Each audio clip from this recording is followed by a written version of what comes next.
flash of bright shone light from distant northern skies. At that point, I realized I don't know where it comes from, but I know it's okay.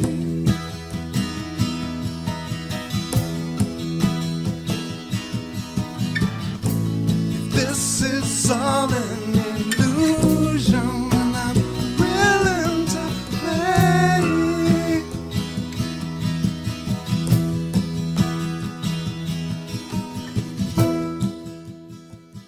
Welcome to the Quantum Guide Show, interviews with awakened masters as they share their quantum work with you. The Quantum Guide Show is produced by Karen Holton, creator of the 9 Steps to Quantum Health Transformation, a free 9-step online course to give you the tips and resources you need to thrive. Karen lost and continues to keep off 178 pounds of surplus body weight as she made her dreams come true. Whether you are awakening to the ascension process or simply want a wiser, more efficient lifestyle, this program is for you. No strings attached. The Quantum Guide Show is brought to you in part by Zendome's Orgonite, Karen's unique brand of orgone generators, ethically sourced, handmade, and double charged for maximum effect. Find out how orgone generators work and what they can do for you. Don't be fooled by imitations. Check out Karen's current selection, only available from her website, KarenHoltonHealthCoach.com, and on Facebook, facebook.com/Quantum Health Transformation. Enjoy the show.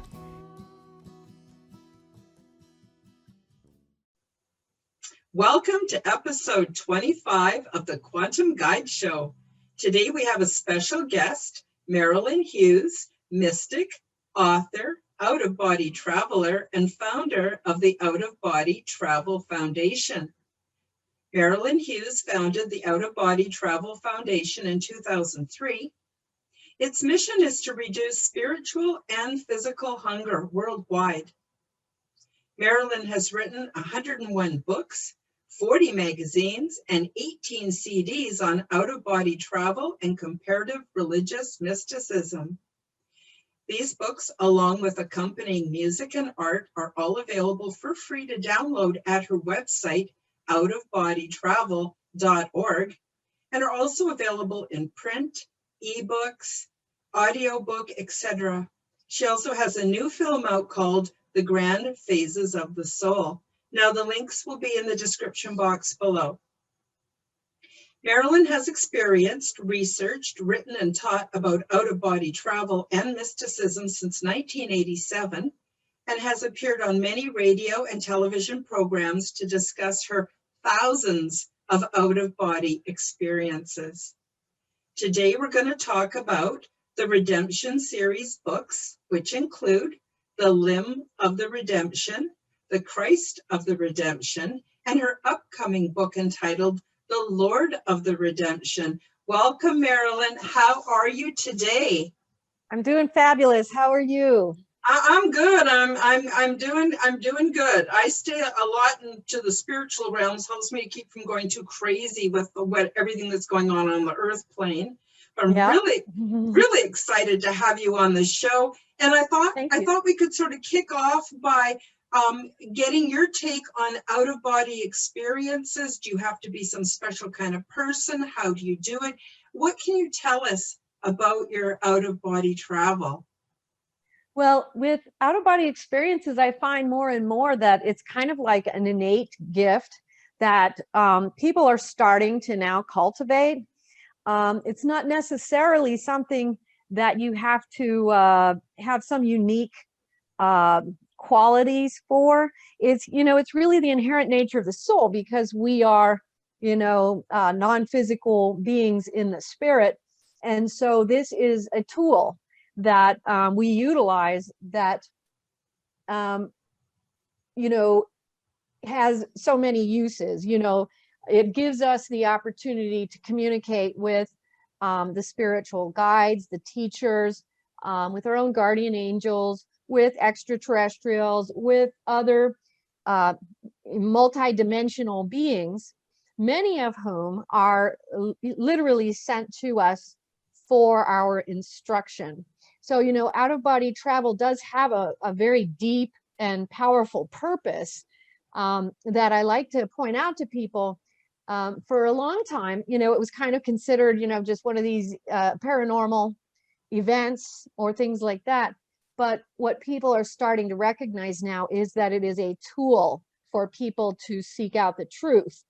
And so, out of body experiences are generally when a soul learns, or spontaneously, it happens spontaneously to folks too, have their spiritual body will leave the physical body. And that's only where it begins, so it begins there, but the experience moves and sways and evolves into a much greater tool of our own purification in this realm.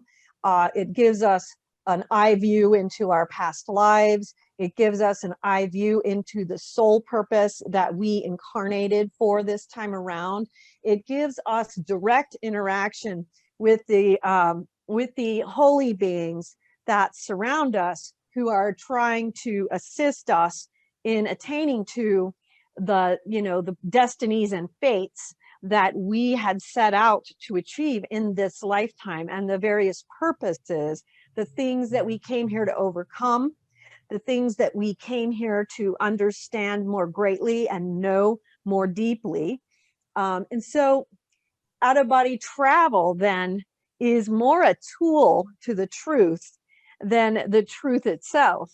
But it's a very effective tool because it provides us with this direct access to receive very direct guidance, energetic assistance, vibrational assistance. And, when you experience these things in the out-of-body state, and you experience these mysteries of God, the knowledges that God, has within his bosom that we can partake of, we understand them in a way that is unique and very different from just the book learning, or just the study, or even just the instruction we might receive on the ground, because you experience it for what it truly is energetically. And so it becomes a real, an accelerator to all these other things, because we do need to study and, and do these other things while we're here in the physical world. But the out-of-body travel tool utilized for the purpose of the soul's purification is a way to quickly accelerate and enhance everything that you may be seeking to understand better, to know better. And of course, knowing yourself better is a big part of the out-of-body travel experience, because you are going to dig deeply into your own soul. And this is, one of the ways that is extremely effective for doing this, because we can study, and I recommend the study of, like the moral virtues and things like this.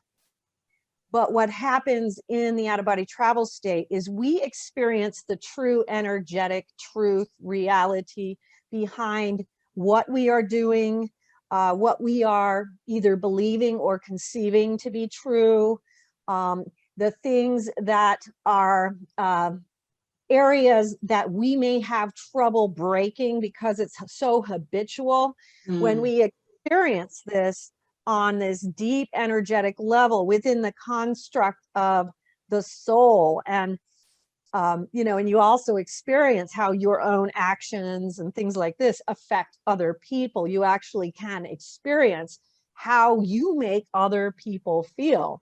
There is a deep wisdom that comes from these experiences that cannot be underscored by anything, just paranormal. This is a true tool of transformation of the soul. And for people who are interested, and this is what most people I hear about and talk to, the people that are interested in understanding, discovering, and uncovering the purpose of why they incarnated here at this time in this flask. This is the most direct route to finding that knowledge and understanding. So that's what makes it so uniquely special, because it gives us direct experience of things. And many people are, experiencing these things, spontaneously. Some people are experiencing it through study and efforts that they have made. But what I have also found is that most people can learn this technique. Most people can learn how to instigate this experience. And, I have a lot of books on the website on the how-tos.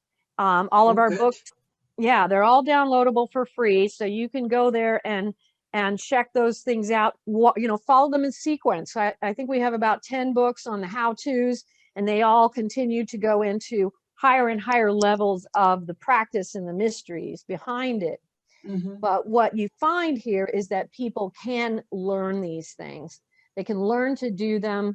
It's not reserved for the special few. There are particular elements of the way that you are searching, the way that your path is being laid out before you, things that you can change and alter that increase the likelihood that you will have an experience like this. Mm-hmm. And so that's something we can talk about more. It's also covered in a lot of my books.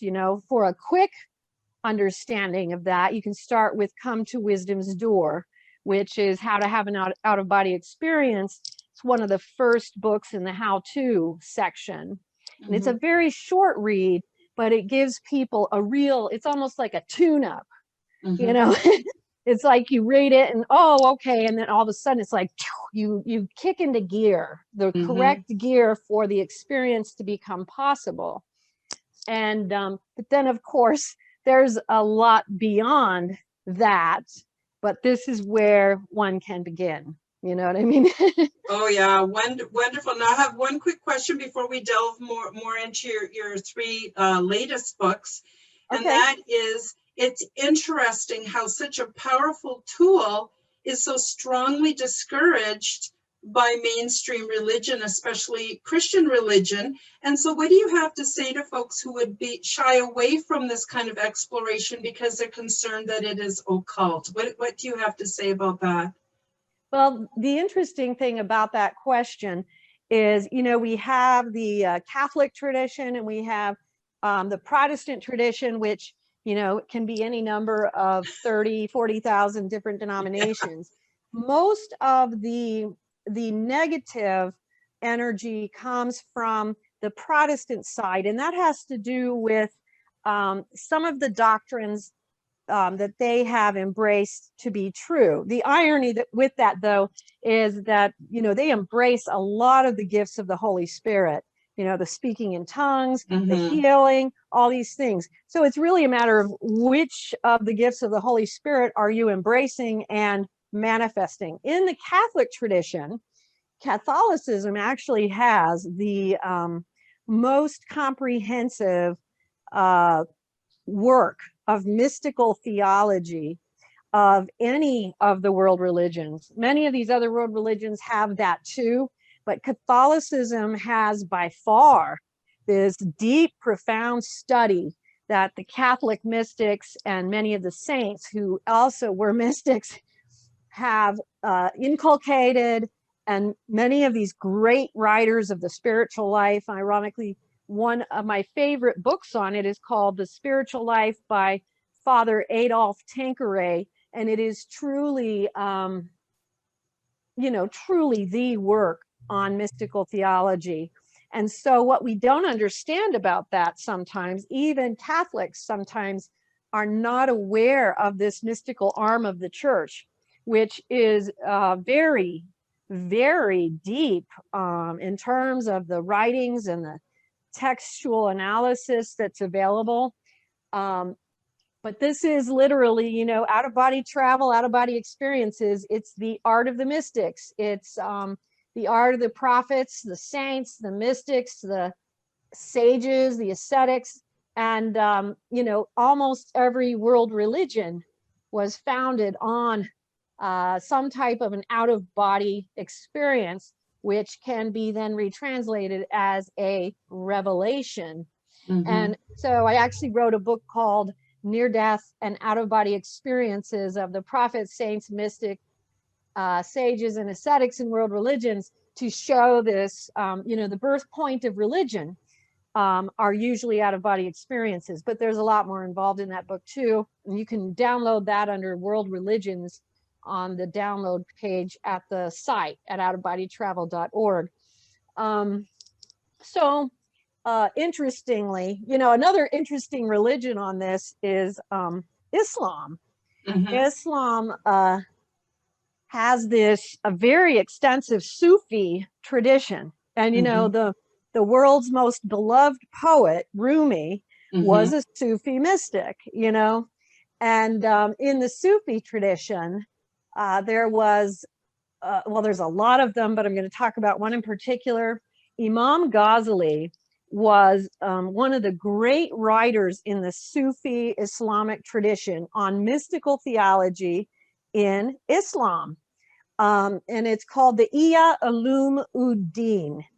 It's a 2-volume work, which has a lot of parallels to the work I just mentioned by Father Tanqueray called The Spiritual Life, which is a treatise on ascetical and mystical theology. They're both, you know, doing kind of the same thing, just in a slightly different language.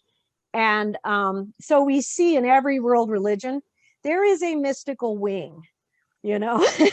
Sufis, Kabbalists in Judaism, in Buddhism, Hinduism, there are the mystical wings in there. Ironically, in Buddhism, you see it mostly in the Mahayana, but you do see it in the traditional Pali texts as well. And you have, you know, the Sri Guru Granth Sahib, written by Guru Nanak of the Sikhs, which is an extremely mystical text. It's a beautiful mystical text. And 4 volumes, one of these beautiful ancient texts that, you know, I call the gold that we have, you know. And so there are many mentions, not just mentions, but literally deeply studied paths in all the faiths. But ironically, in Catholic mysticism, it's probably one of the largest, and in fact, most of what's behind me there, that's all Catholic mystical theology right over there. And then there's some more over there, and you know, I've got more bookshelves all over the place. But it is a very, very well covered subject in the writings from the time of Christ till now. And the interesting thing too, I have a really interesting set of books just right over here called The Prophetic Faith of Our Fathers. It's a 4-volume work on the study of the spiritual gifts in the Protestant manifestation of Christianity. And it's very interesting because spiritual gifts are a big part of a lot of Protestant denominations, but mysticism itself is not usually the most common one. But the interesting thing about this is, you know, you have some of the great founders of even some of these things. John Wesley, the founder of Methodism, had this profound gift where he could preach and people would experience the conviction of the soul. So they would have this profound experience in his presence. George Fox, who was the founder of the Quakers, was a mystic. He had many mystical experiences. You know, the Seventh-day Adventists have this ongoing revelation that is part of their tradition. You know, so when you go back, Emanuel Swedenborg, you know, upon which Swedenborgianism was founded, he was one of the greatest mystics that we have from the 16th century. And he's one of my favorites. I recommend his books to people all the time. He wrote some really fascinating works. He would have these experiences where he would be allowed into the spirit world and could have conversations with souls in various stages of development, purification in the heavens, the hells, and the various angelic hosts as well. And so he wrote a book called Heaven and Hell, which is one of the pivotal works explaining how the formation of the realms in the afterlife are manifest.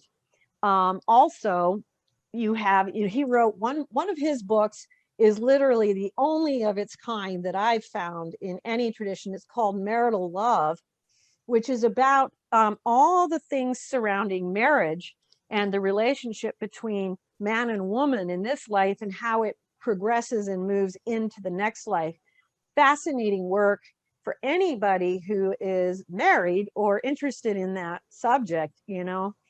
And there are many of these great people. For instance, Reverend John McGowan, another 16th century mystic, wrote the Dialogues of the Devils. He had this unique gift of being allowed into the just the upper chambers of the lowest hells, and he was allowed to listen to the demons as to how they were contriving to set astray humankind. And so it's a fascinating work because it's very instructive. It's reminiscent, in fact, of C.S. Lewis's, Screw Tape Letters. But this is an actual mystic's experience that's very similar to what C.S. Lewis wrote about fictionally later. So, there are many that we could talk about, even in the Protestant tradition. Ironically, there was Madame Jeanne Guyon, was one of the great mystics of the Protestant tradition. Not even sure which sect she was in, but she was a mother of many kids. It was somewhere between 3 and 5, and she, when they were all grown, she left everything to pursue the work that she felt God was leading her to do. She was very similar to some of the Catholic mystics, except that she was Protestant. And so, there's another great book, which is over there, called Deeper Experiences of Famous Christians, that if somebody is a Protestant and wanted to learn about some of the great Protestant mystics, that's a really fascinating book. It's an old book, but it covers a whole slew of deeper experiences of Protestant Christians throughout the last, couple thousand years. So it's a fascinating read as well. So I think that, going to the heart of what you're asking, I'd say that we have to look deeper than the surface, because a lot of times what happens is there is this misunderstanding in either Christian faiths or other faiths that somehow the mysticism is not part of the tradition. And when we actually look deeper and find that not only is there a huge tradition of mysticism within many, within Catholicism, absolutely, and within many of the Protestant sects as well. And then we find that in reality, most world religion was born from a revelation, which was in essence an out-of-body experience had by the great prophets and saints and mystics, So then we realize, okay, this is, it's just a different word for an experience that is very universal and has happened throughout the world, throughout time. And, we know this to be true, even just going even further back into, the Stone Age religions, and finding that every single one of those religions, which became a shamanic or a medicine type practice, they were very similar no matter which corner of the world they emerged from.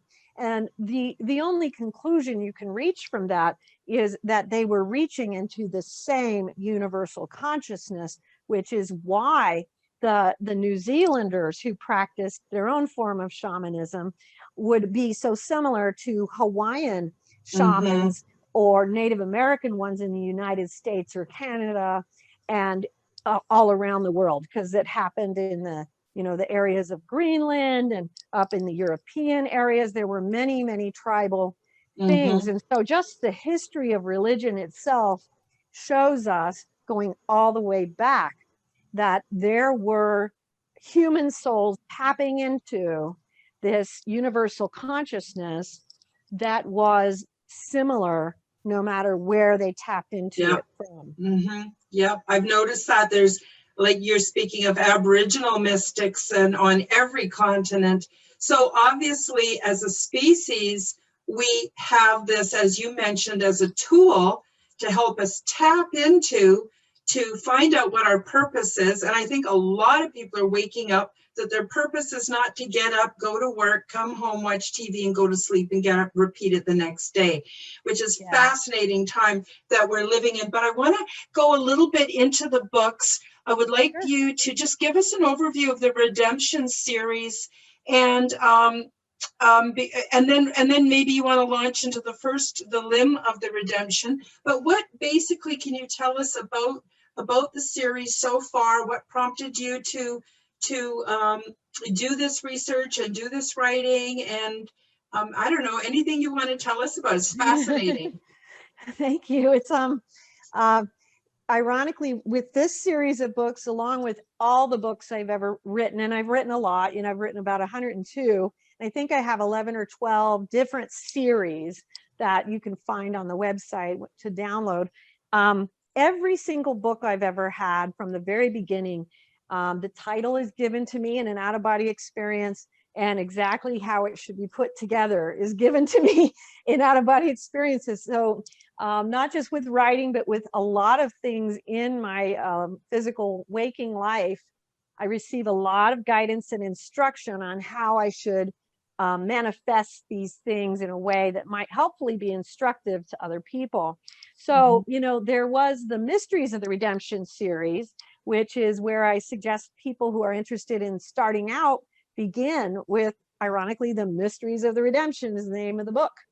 But the Redemption series is actually a second series, which takes the idea of the redemption a great deal deeper.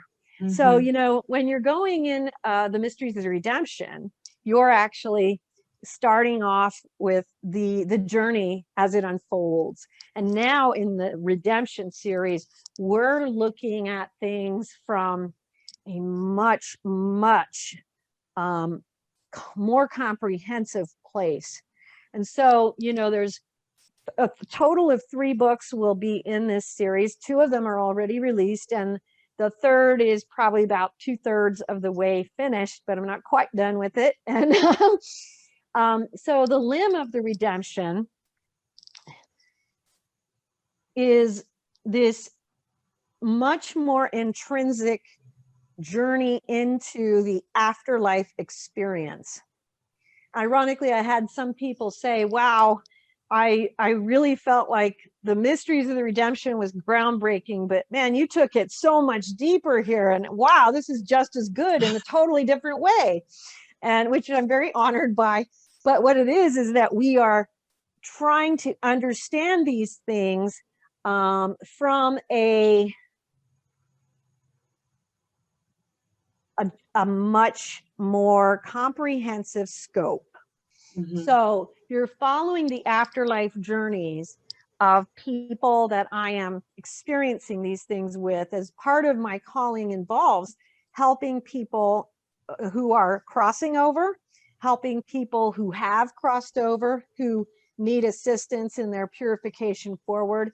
And then there are also certain souls where I will follow their afterlife journey for a period of time. So I might be with them for, you know, several years after they pass, and we're going through all these stages and developments together to bring them out of whatever it was that they had misperceived in life, and helping them to purify and prepare themselves to do something different. A lot of these people end up ironically being suicides, because suicides need a lot of extra care when that happens. And so when I am allowed to do that, because everything that I will do is only happening when God demands it. I don't say, hey, can I go follow that person around?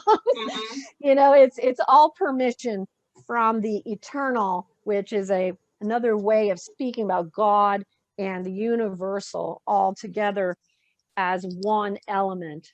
And so in the Limb of the Redemption, we're going through these afterlife adventures of souls and learning about the pitfalls, the things that are very common to many of us when we cross over, that we will recognize ourselves in their stories. You know what I mean?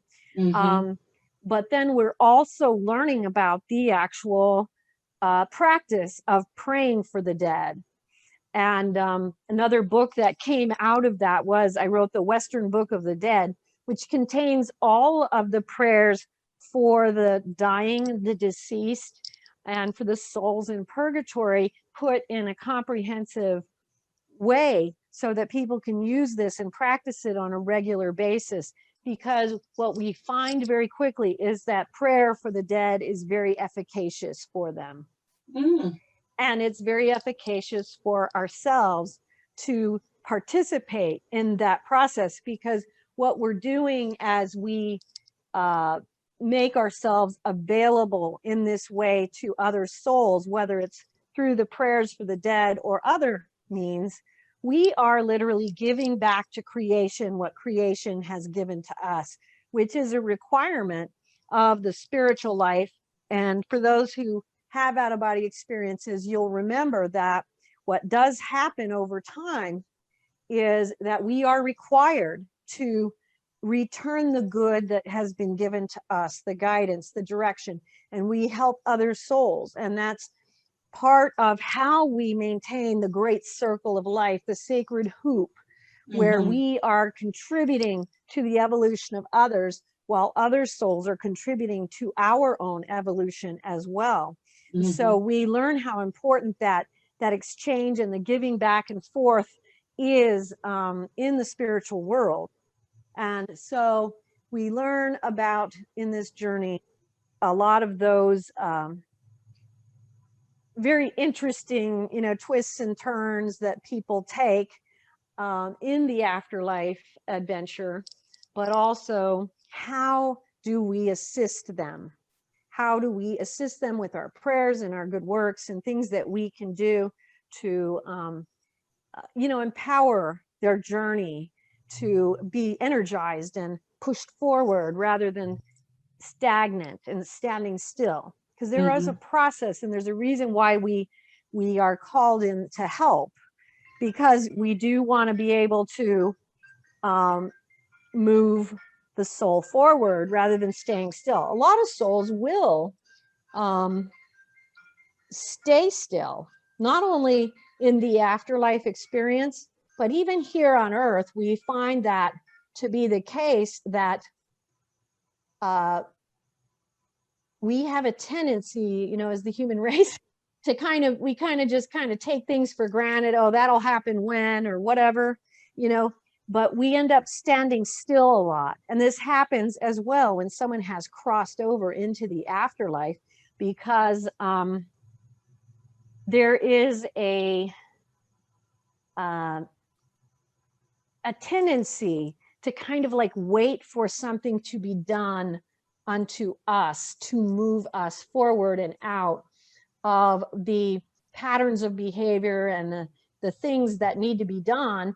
And so if we do that, we do stand still. But for those who are truly seeking to want to overcome these things, because there's a lot of purification involved in these afterlife journeys, whether it's in the case of suicides, there's a lot of purification of the things that led to the suicide in the first place, the misunderstandings, the deep despair that people are in when that happens. And it's important to say as well that I've seen many suicides, and there is a plan for people who have gone through that. There are also situations where, depending on the circumstances, it's a very different outcome. But it's not just this one, it's this way or this way. It's, it's very dependent on what we call the energetic truth, which has to do with what's really happened to this soul and what led them to that. Were their actions simply out of pure despair? Were they suffering from any mental health disorders, depression, or anything else? Or was there something vindictive or something like that involved? And so when you go help them, you're going to be working on all of those things. But for any person who dies from this realm, there will be unresolved issues between them and other souls on earth, even if they think they've done a really good job of it, and many times have.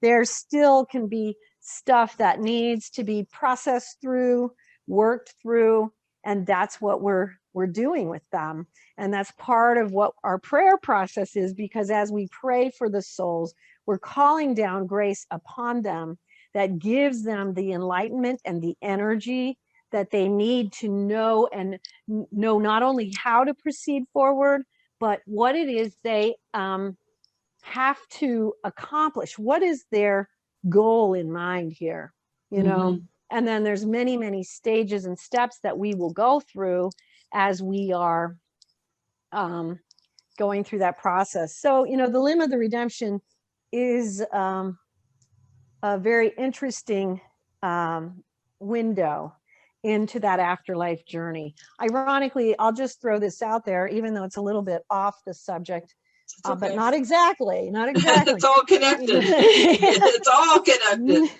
Yeah. So for those who go to my website, you'll find that I did 3 books called the 3 volumes of the Michael Jackson's Afterlife Experiences. Oh, interesting. And that was a very, it's a little different when you look at all the other stuff that I write. It was not something I ever expected to write. It was a surprise when it was brought to my attention to do this. But ironically, the series stands on its own as an afterlife journey, because what it really came down to and comes down to, and many of the readers felt this way as well, is that you are following the afterlife experience of every man. Michael Jackson had many of the same issues that the rest of us have.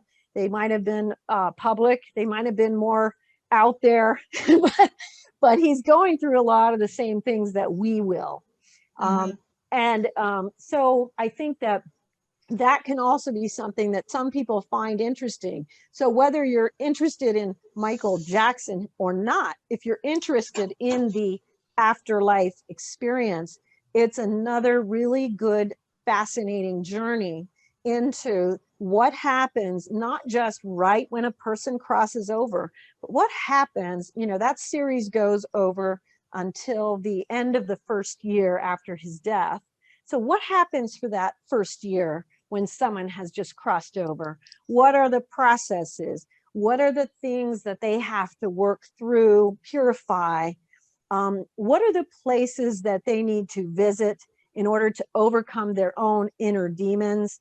What are the places that they need to go to reorient their spirit then for their new eternal life that is now occurring now, because they have switched from one state of existence to a very different state of existence. So there's this huge transformation underway. So these are very good ways for us to learn a little bit more, not only about what other people have experienced, but you'll find that, we all kind of, it's always the but for the grace of God go I when you have these experiences, because you understand, wow, that's totally me. I would have totally done that too. And so you start understanding these things from a very universal place, where you recognize that, we're really all quite similar in the end, And it the sounds kinds of like it's things we have to do. sorry. Oh, go ahead. I was going to say, it sounds like also a really important and good way to really build compassion. Yes. Because it's so easy in the human experience to be just wrapped up in our own experience, but to actually have compassion, for others and to understand what they've gone through. And then I think when we bring that back to our everyday lives, at least for me, I'm hopefully less judgmental, more patient, helps me to exercise the virtues on a whole nother level. But I'm also curious if you could tell us a bit more about the second book, The Christ of the Redemption. That is taking it into another whole realm. It's very interesting with these three books, how different each one of them are, but there are some similarities as well. So like with each of the books, I was directed to focus on a particular set of ancient sacred texts. So in the Limb of the Redemption, we're dealing with the prayers for the dead, and understanding that process. In the Christ of the Redemption, we're going into, well, how do we actually move forward now that we're trying to complete the purification journey in this realm? What's next? And this journey that we take, and through the book, I'm directing people to eventually go to the Pure Lands, which are spoken of in Buddhism, the Pure Lands. And this is where the great masters and the great prophets, saints, mystics, and sages from throughout time and eternity and every religion, where they all gather in this beautiful space, this beautiful planet, 2 suns, 4 moons. It's a place where there is no mass retained. There is no unpurified substance. It is a pure emanation. And this is where they go to discuss, talk about, and kind of like compare notes with one another on how they can better serve whichever realm, world, or place that they have been called to make impact on. So you'll see people like Avalokiteshvara and Jesus and the Buddha, many of the great saints just meditating under the trees. You're going to see all of those things, along with the great Christian and Catholic saints who are purified enough to enter there. And it is literally a land of the masters. It's a beautiful, beautiful place. And in this book, The Christ of the Redemption, the focus then ended up on the works of Dionysius and Jacob Boehme. So in the first book, The Limb, we're talking about texts in relation to serving the dead, praying for the dead. Now we're talking about Dionysius being the very first Christian and Catholic mystical theologian. The very first books written in the Christian tradition on mystical theology were written by Dionysius. And Jacob Boehme being another one of our, somewhere around the 1600s type, I'm not sure, I could be off a couple hundred years. I don't pay as much attention to when they appeared, I just focus on their words, but he was somewhere in that time frame. And he's another mystic who was a profound mystic who conveyed very deep spiritual understandings regarding emanation itself. And that everything in this world and in these other worlds, it's all about the emanations and how do these energies interact with each other, and how does transformation actually occur on a particulate level in a human soul. And many people will read these texts, and they don't know what Jacob Boehme is talking about. So in this book, The Christ of the Redemption, we are bringing forward this great work of Dionysius and this great work of Jacob Boehme, and merging it with this journey that is occurring, and showing how they are timeless. Their words are timeless. The words of Jacob Boehme, and 1,500 years maybe after Dionysius, or 1,000, somewhere in there, they are all again reaching into the same source of inspiration and experience. But what we're doing then is helping people to learn what I call mystical language. And as you move through the Christ of the Redemption, you start learning how mystics will speak differently about processes as they move into higher and higher and finer frequencies. And this is because we are talking more and more about ineffable light and about things that are beyond just the comprehension that words could provide.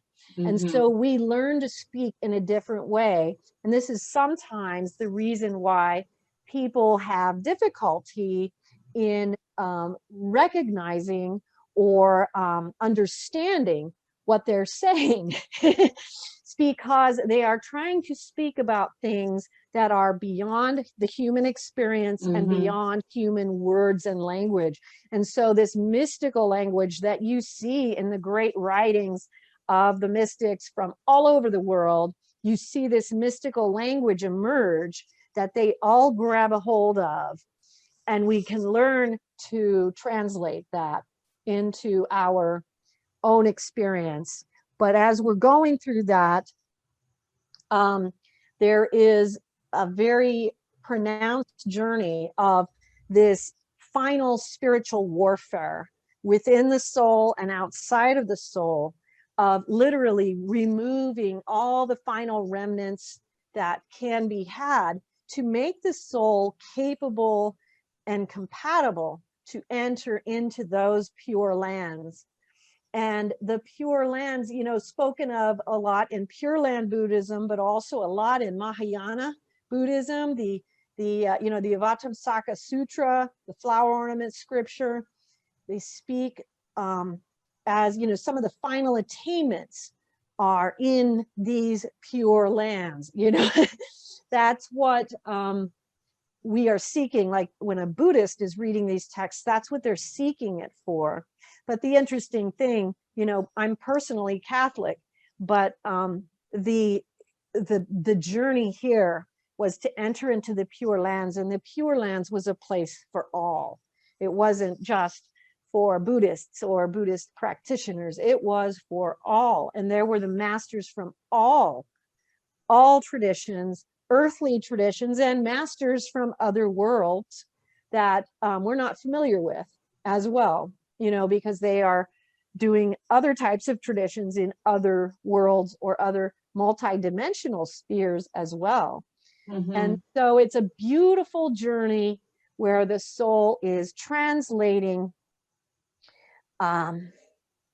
emanation and light into their own soul, to the point where they're really expunging all the refuse, so that we can then be compatible to enter into those pure lands. And once we enter into those pure lands, we are entering into a completely different pathway then, this extended pathway that is at a heightened place.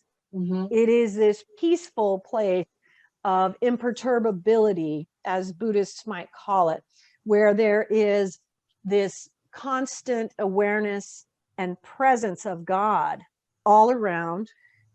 And there is this peacefulness, this imperturbability, where what can happen around us does not necessarily impact us now in the ways that it might have in the past, because we are becoming more and more able to grab onto the higher emanations from the worlds of light and allow those to transform literally our molecular structure and lifting us up.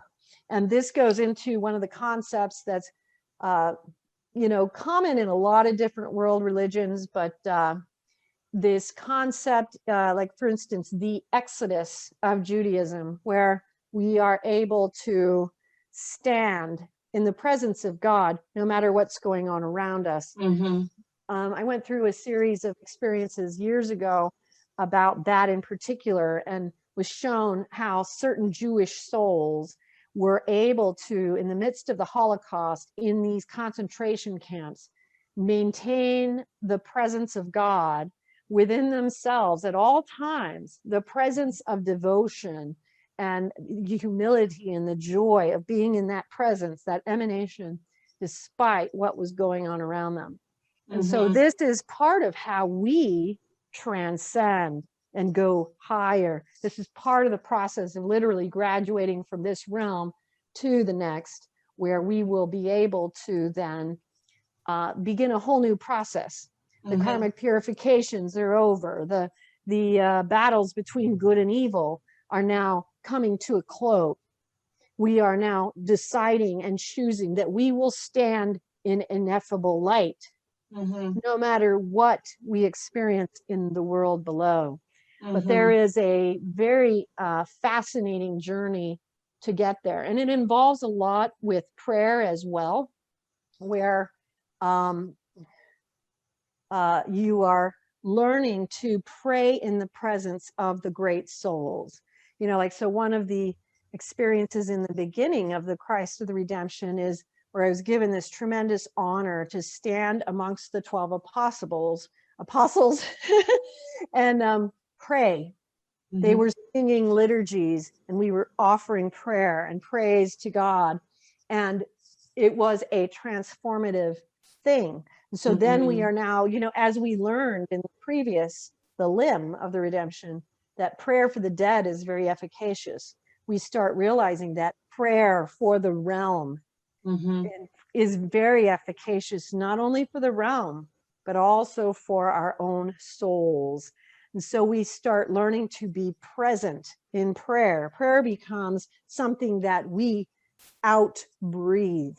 It becomes something that we then emanate. So in the Christ of the Redemption, you're learning a lot about emanation. And again, following back to Dionysius and Jacob Boehme, to show you how it's all the same path, but also to understand what they're saying. Learn to understand what they are referring to in these deeply mystical writings that they undertook, Wow, it sounds like basically purification. And purification, in my experience, is not fun. Purification is hard work. Purification takes great courage, but it's the only way to cook off the impurities that prepare us, in my opinion. And so it sounds like that's about what you're talking about too. Absolutely. We still got a few more minutes, but I'm wondering if you could introduce us now into the third book, which is not out yet. First of all, when not trying to rush you, but when do you expect that will be out for folks, and what can they expect from that book? Well, this one called The Lord of the Redemption, I would think it's probably going to be out sometime in the next 6 months, maybe. But like I said, everything is on God's time, not mine, so we'll see. But what we find in the Lord of the Redemption is an entirely different thrust. And now we are looking at the ancient texts on salvation and redemption itself. And we are moving through the ancient texts speaking of salvation from the Christian tradition, from the Sikh tradition, from the Buddhist traditions, from the Hindu traditions, and from many others, the Jewish and all the others.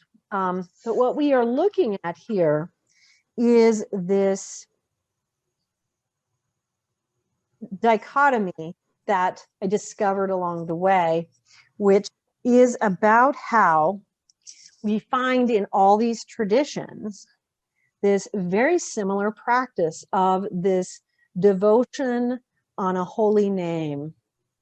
as being, and the faith in the recitation of that holy name, having the capacity and the power to purify us. And we see this in some of the ancient Mahayana texts. We see it, of course, in many different aspects of Christianity, but we find it in the Sikh texts. Mm-hmm.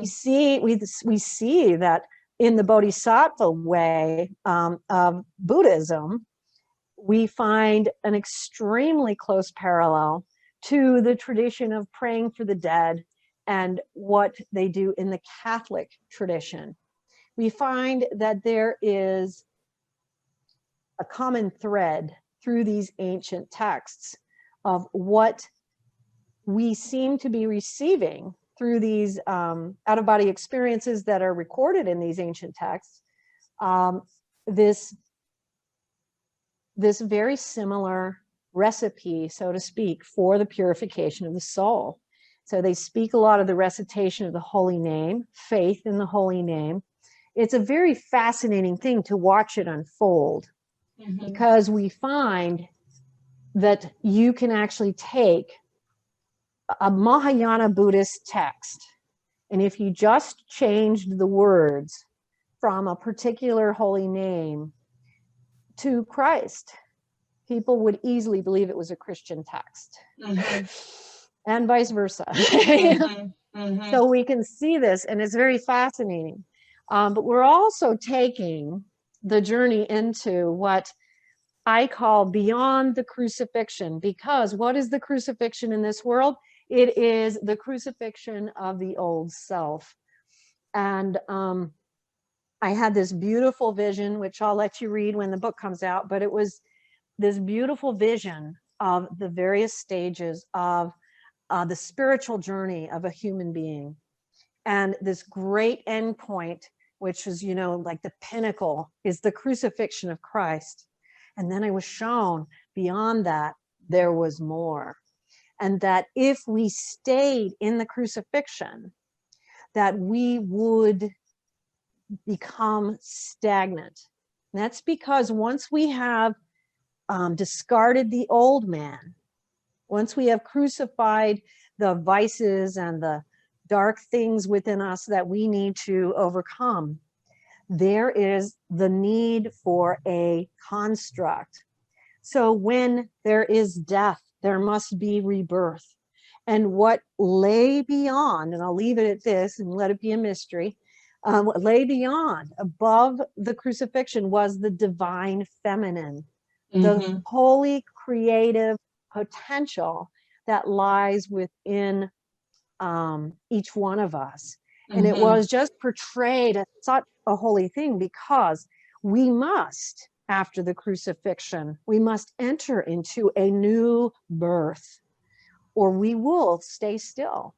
And in this new birth, we have to embrace what is creative potential, which is a feminine energy in our universe, often associated with the Holy Spirit, but some have trouble with that concept.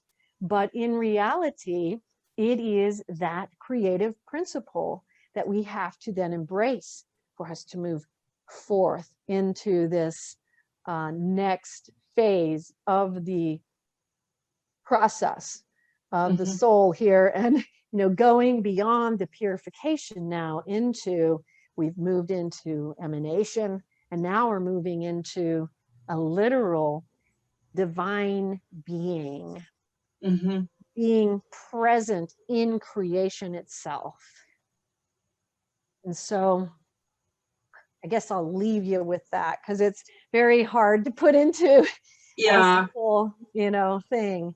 But it's a fascinating journey for me, for sure. It's very fascinating. I had a friend who did her PhD thesis on the feminization of the Christ in medieval iconography.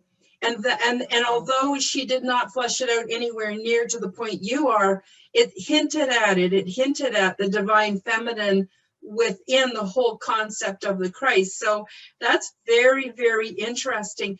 What I was hoping we could do now, if it's okay with you, is what is your hope for a takeaway? What would you hope the viewers are going to get from this?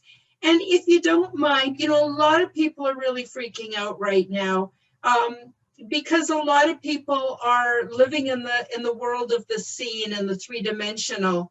They haven't yet, you know, reached out to these other realms, and I'm sure more and more it's happening all the time. But I know it's way easier to stay grounded when you know the bigger picture, when you're involved in the bigger picture, because this is a small thing. This what is going on Earth today and this time is so small compared to how humongous everything is. But sorry, I didn't mean to take it away too far here. I just, what is your takeaway that you hope the viewers will get, and how can they apply it maybe in having a little bit calmer or more peaceful reality now? Are you able to link those two? Well, we can try. We can try. Okay. Good enough. So, you know, the takeaway from the series is going to be, you know, taking this next higher thrust into the afterlife, understanding of the afterlife experience, the understanding of emanation and how emanation is so important, and taking us even further into understanding what we have received from the divine for thousands of years that are now still available to us in the ancient sacred texts, that tells us a little bit about what we can do to accelerate our path in this realm. Mhm. As to how it all relates to the many things that we are dealing with at this time, I mean, that's a real separate question, because that goes into a lot of spiritual warfare, which we could Mhm. talk about for sure. Because there is a lot of spiritual warfare going on in the realm right now. It is a very serious time in the decision point of this world, this realm. Some of the things that are going on could completely alter the manner in which this realm will continue to exist into the future. It's a very serious time. What we want to be trying to do is we want to become emanations of the truth. And we are dealing with a lot of lies and falsehoods and things like this. We want to stand tall in whatever may be truly the truth. And that's going to require us to be very prayerful. We should be putting out a lot of prayer right now for the souls who are actually engaged in the battle on the ground, the warfare that we are seeing play out around us. We want to put a lot of prayer out to help hold them up and give them the discernment that they will need in this time. But we want to also hold up our prayer that the will of God become manifest on earth, as in heaven, let it be on earth. Mm-hmm. And so by utilizing that particular prayer, we are allowing ourselves to bypass our own personal views, which may be flawed, and we are asking for God's truth to descend, even if it disagrees with our own views of truth or what we think is going on. We just want the truth to be revealed. We want all things that are corrupt to be brought to an end. And we want to bring purification into our world, into our personal lives, and into the lives of nations. The lives of nations. We cannot continue with the pattern that has been perpetrated for a long time, which includes so many things that go against life itself. They go against God's creation.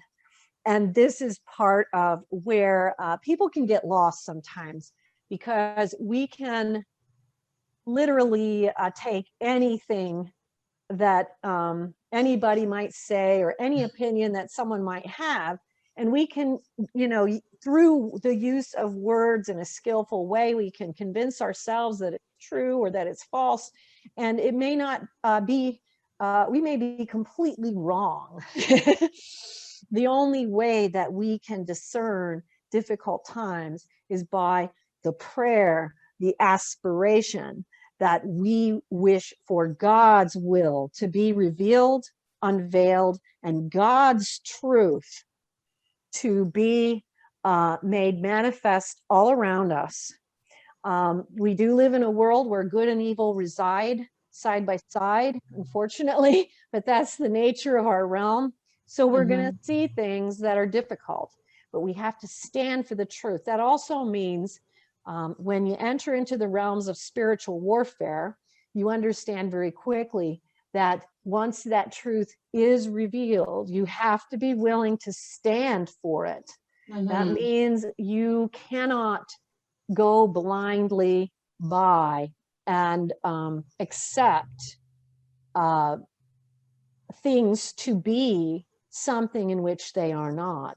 So where there are lies, where there is fraud, where there is deception, we have to also become capable of that alteration, wherein God may manifest to us what we do not understand, what we do not know. And I put a few videos up on my YouTube channel called The Apocalypse Files. You can check those out regarding some particular revelations about the times that we're in, that I've received and other mystics who I'm in contact with have been receiving.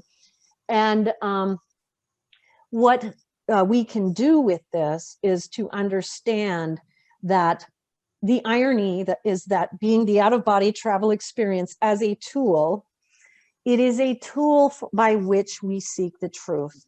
And sometimes we find out that the truth is different than what we might have thought it would be. We have to have the courage to go forward into what is true, even if it disagrees with what we used to think might be the case. So we have to be strong. We have to be warriors.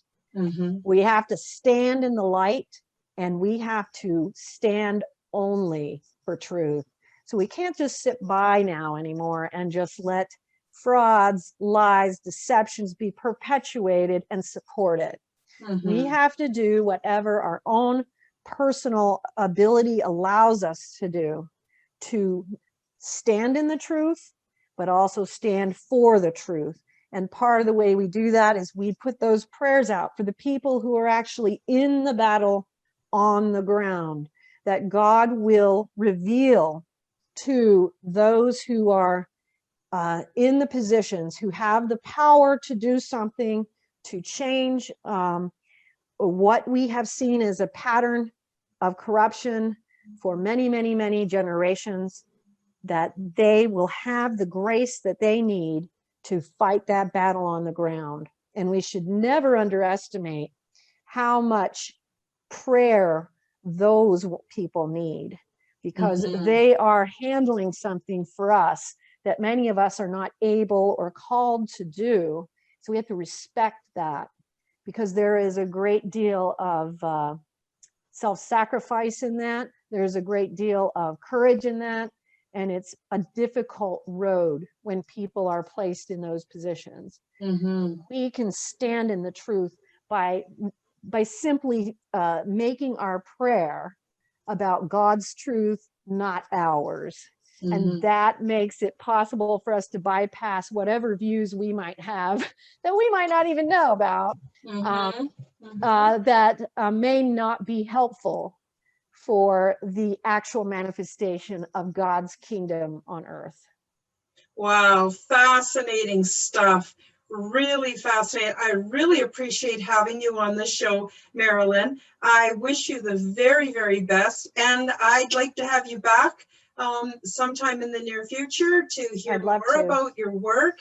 And I encourage everybody to follow the link and the links in the description box below, and check out Marilynn's website and her books and everything. And I just thank you so much. It's been a real honor and a privilege to have you on the show today, Marilynn. Thank you. Thank you, Karen. It's been awesome to be with you. Really appreciate the invitation. Oh, my pleasure. Anytime. Thank you. So outofbodytravel.org. You can find everything there. Yes. Check her out there. Okay. Bye-bye.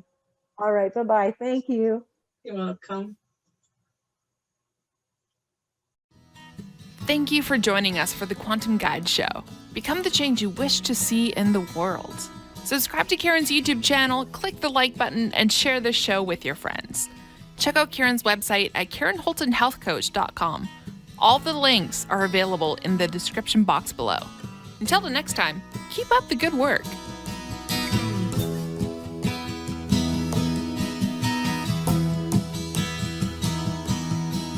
Surrendering to endlessness puts all my inner strife to rest. For time gives birth to hurriedness. It all makes sense, well, more or less. And the sages put me to their test. With heart and soul, I do my best to find the answers to my quest. I wonder and I must confess, I don't know where it comes from, but I know it's okay.